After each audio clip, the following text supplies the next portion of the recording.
Hello, welcome or welcome back to Life on the Franch.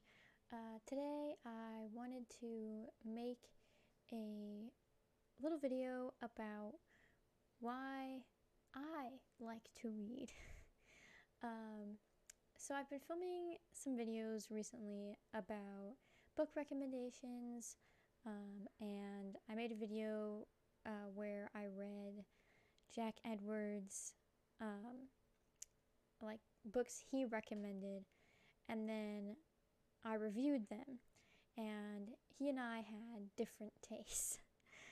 If you want to see that video, I'll link it at the end. But one of the things that it kind of highlighted is the different reasons why people choose to read.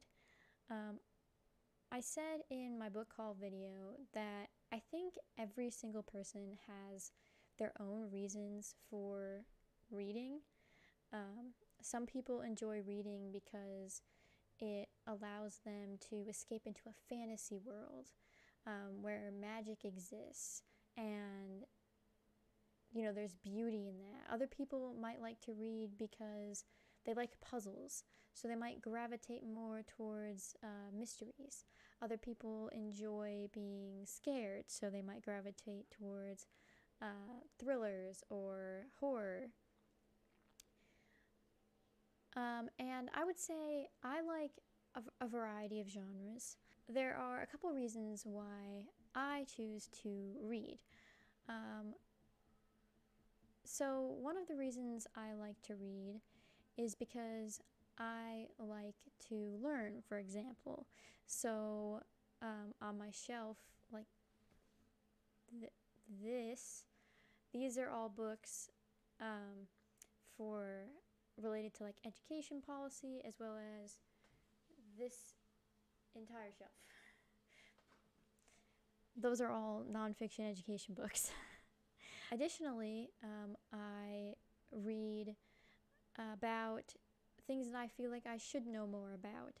So, for example, I'll pick up a book if I think I need to learn more about either a policy or maybe a community. I picked up a nonfiction book about Nigeria's queer women. And I don't know much about Nigeria, and I don't know anything about what it's like to be queer and a woman in Nigeria. But I thought it would be important for me to learn about. So I read to learn.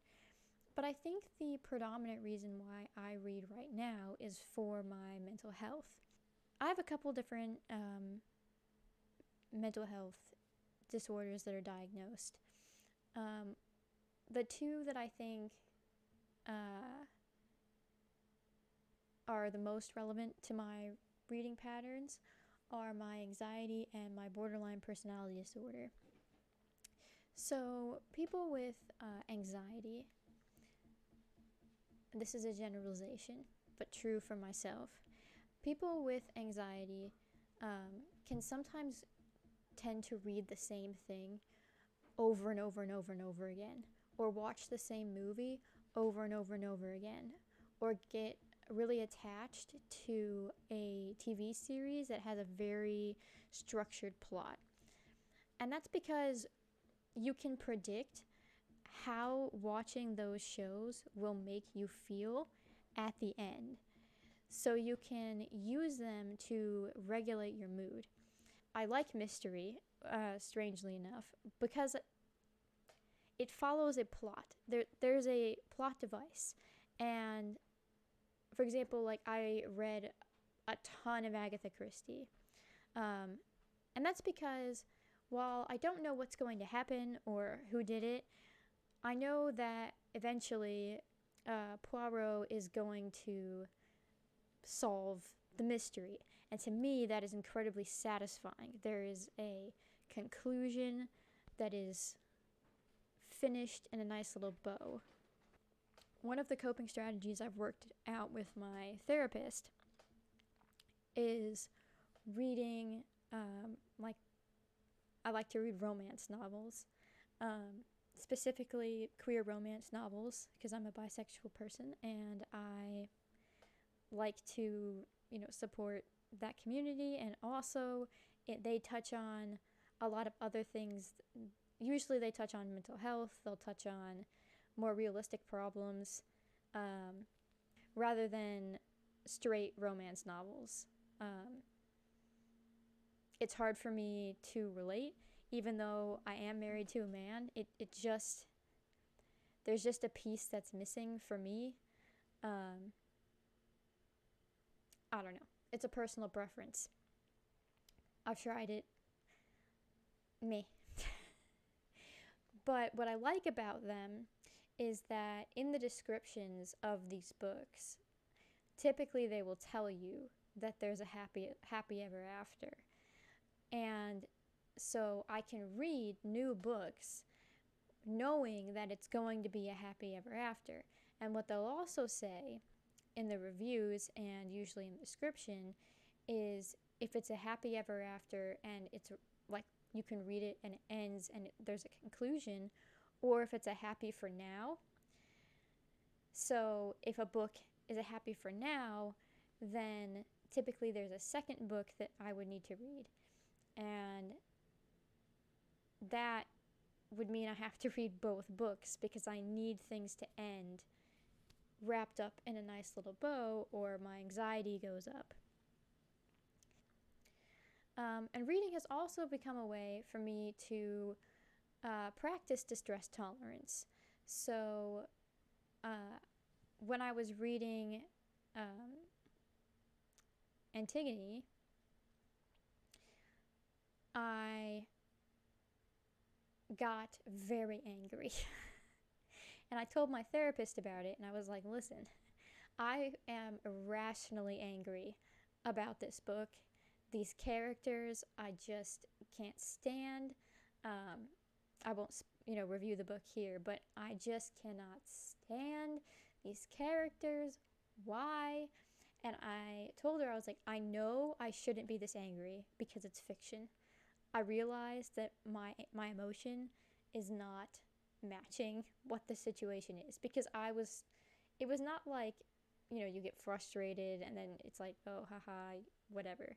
No, I was like mad about it for, like, I went to Stan, I ranted to him, then I went to bed angry, I woke up angry, I went to therapy angry. It was like too much.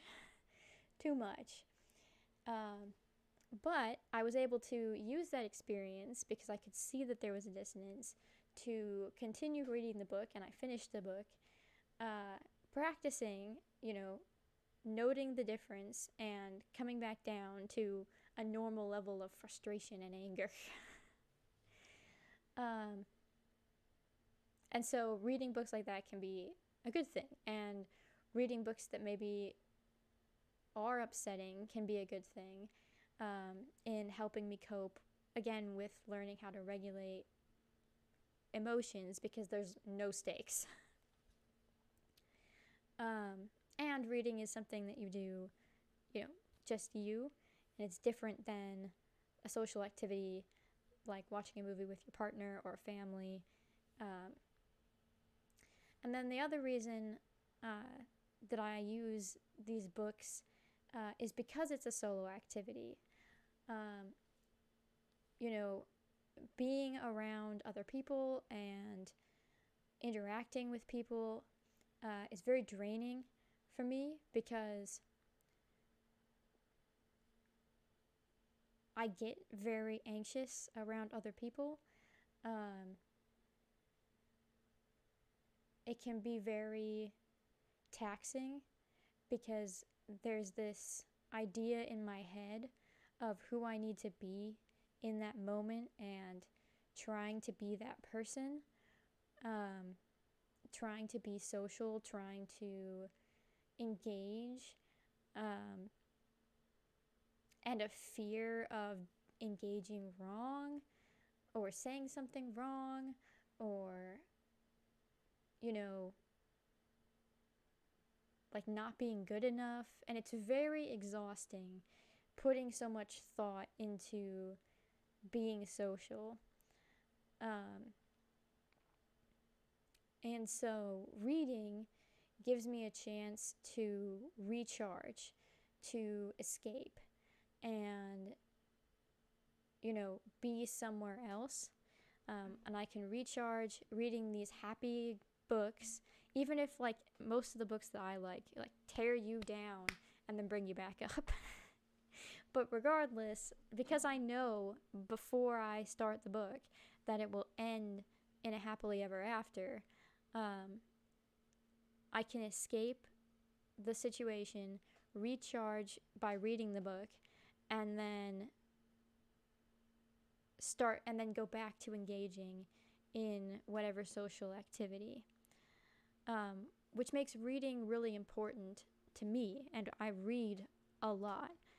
And even if it's not like because I need to recharge my social battery, if I'm having a really rough day and I'm having a lot of intrusive thoughts, reading kind of cuts those off, because the thoughts in your head are the words on the page. And that's really helpful for me. And it's really done wonders for the amount of intrusive thoughts that I have. Because I can literally just be like, oh, that is an intrusive thought.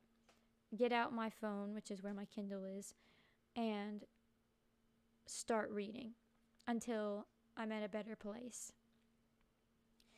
And I just find it to be one of the best coping skills that I've had, that I also feel like isn't wasting too much time.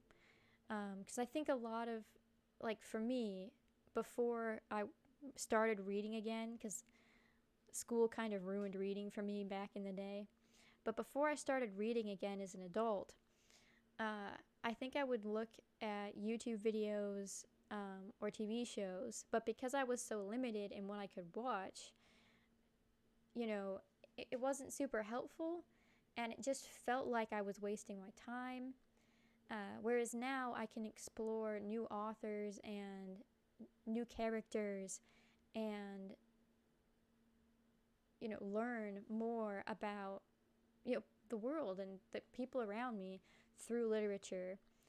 Especially because the literature that I choose to read is more diverse, whether that be because of their sexuality or gender, or because of their race, or I read a lot of books that deal with characters that are neurodiverse or have mental illnesses, or come from situations that are different than my own.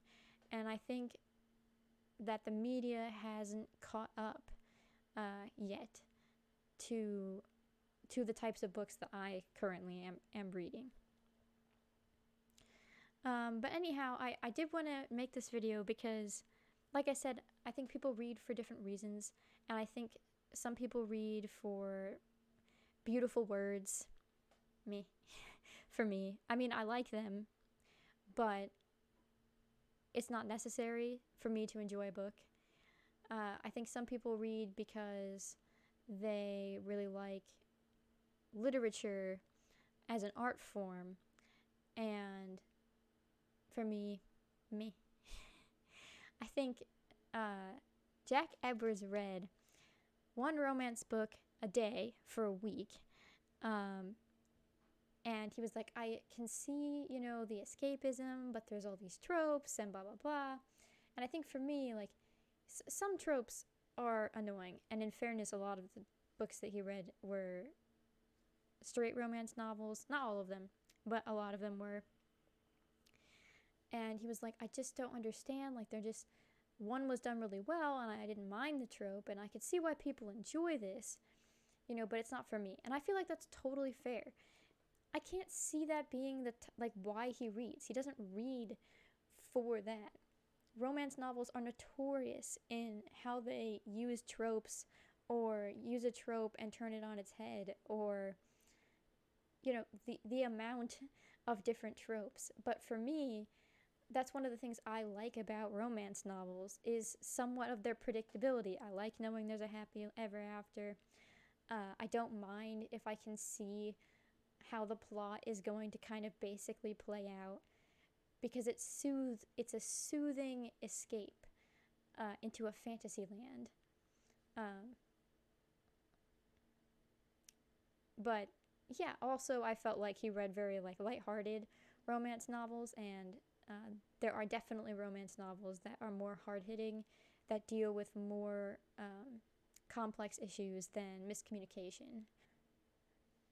But anyhow, yeah, I just thought I would talk about it. I don't know how interesting this will be for other people, but since I'm going to be doing more book reviews, I thought it might be helpful to have an insight as to why I choose to read and where I'm coming from in my reviews.